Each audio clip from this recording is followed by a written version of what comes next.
Hi friends, Seemas വ്ലോഗിലേക്ക് എല്ലാവർക്കും സ്വാഗതം കേട്ടോ. ഇപ്പോൾ നമുക്ക് കാരമൽ സിറപ്പ് എങ്ങനെ ഉണ്ടാക്കാം എന്നുള്ള വീഡിയോ ആയിട്ട് ഞാൻ വന്നിരിക്കുന്നത്. അപ്പോൾ ആദ്യം തന്നെ എനിക്കൊരു കേക്കിന് ആവശ്യമായിട്ടുള്ളതാണ് ഞാൻ എടുക്കുന്നത്. അത് 1 kg കേക്കിനാണ് എനിക്ക് ആവശ്യം. അപ്പോൾ അതൊരു കാരമൽ കേക്കായിരുന്നു. അപ്പോൾ അതെങ്ങനെയാണ് കാരമൽ സിറപ്പ് ഉണ്ടാക്കണത് എന്ന് കാണിച്ചു തരാമെന്ന് വിചാരിച്ചു. അപ്പോൾ ഇപ്പോൾ ഞാനൊരു 3/4 കപ്പ് പഞ്ചസാര എടുത്തു. എന്നിട്ട് ഒരു നോൺ സ്റ്റിക്കിന്, ഇപ്പോൾ അടി കട്ടിയായ പാത്രമായാലും കുഴപ്പമില്ല, നോൺ സ്റ്റിക്കിൻ്റെ പാത്രം എടുത്ത് അതിൽ ഇട്ടിട്ട് തീ നല്ല സിമ്മിലിടുക. എന്നിട്ട് അത് മെല്ലെ ഇട്ട് വേണം അതിങ്ങനെ അരിഞ്ഞു വരാൻ. തീ നല്ല സ്പീഡിൽ ഫുള്ളിലിട്ട് കഴിഞ്ഞാൽ അത് കരിഞ്ഞു പോവും, ടേസ്റ്റ് അങ്ങോട്ട് മാറിപ്പോവും. അപ്പോൾ ഞാനത് തീ നല്ല ഏറ്റവും ചെറിയ തീയിലിടുക. എന്നിട്ട് അത് മെല്ലെ ഇങ്ങനെ അരിഞ്ഞ് വരണം. എന്നിട്ട് വേണം നമ്മൾ അതിലേക്ക് 1 ടീസ്പൂണ് ബട്ടർ, ഞാൻ എടുത്ത് വെച്ച് കുറച്ച് താഴ്ത്തേക്ക് പോയതാണ്. അപ്പോൾ 1 ടീസ്പൂൺ ബട്ടർ അത് അതിലേക്ക് ഇട്ടിട്ട് നന്നായി ഇങ്ങോട്ട് മിക്സ് ആക്കുക കേട്ടോ. അതെന്തിനാണെന്ന് വെച്ച് കഴിഞ്ഞാൽ നമുക്ക് നല്ല ഗ്ലേസിങ് കിട്ടാനാണ്, പിന്നെ ഇത്തിരി ടേസ്റ്റും കിട്ടും കേട്ടോ.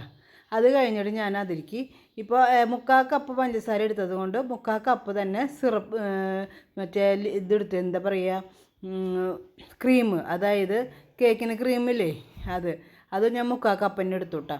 അപ്പോൾ അത് അതിലേക്ക് ഒഴിച്ചപ്പോൾ ഒന്ന് കട്ട പിടിച്ചു. പക്ഷെ കട്ട പിടിച്ചുകൊണ്ട് നമുക്ക് ഒന്നും പേടിക്കേണ്ട.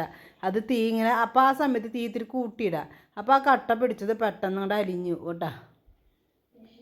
കുറേശ്ശെ ചിലപ്പോൾ അവിടെ ഇവിടേക്ക് ഉണ്ടാവും. അത് നമുക്ക് സമയം എടുത്തിട്ട് അങ്ങനെ ആക്കണമെങ്കിൽ കുഴപ്പമില്ല. അപ്പോൾ എനിക്ക് വേഗം ആവാൻ വേണ്ടിയിട്ട് ഞാൻ നോക്കിയപ്പോൾ ഒരുവിധമൊക്കെ അലിഞ്ഞു കഴിഞ്ഞപ്പോൾ ഞാനത് വേറൊരു ബൗളിലേക്ക് ഒഴിക്കുന്നതാണ്. കാരണം എന്ന് വെച്ചാൽ അത് അരിച്ചെടുക്കാൻ. അപ്പോൾ നമ്മൾ കേക്കിൻ്റെ ലെയറുകളിലേക്ക് ഒഴിക്കുമ്പോഴും അതുപോലെ കേക്കിൻ്റെ മുകളിൽ ഒഴിക്കുമ്പോൾ കട്ട ഉണ്ടാവാൻ പാടില്ല.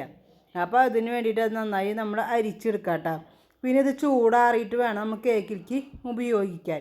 ഇതുകൊണ്ട് നമുക്ക് പുഡിങ്ങാ, അതുപോലെ തന്നെ നമ്മൾ ഈ ഐസ്ക്രീമൊക്കെ ഉണ്ടാക്കില്ലേ, അപ്പോൾ അതിലേക്കൊക്കെ ഒഴിക്കും, നല്ല ടേസ്റ്റാണ്. പഞ്ചസാര നമ്മൾ മെൽറ്റാക്കുമ്പോൾ ശ്രദ്ധിക്കണം, കാരണം അത് കരിഞ്ഞു കഴിഞ്ഞാൽ ഇതിൻ്റെ ടേസ്റ്റാണ് മാറിപ്പോകും കേട്ടോ.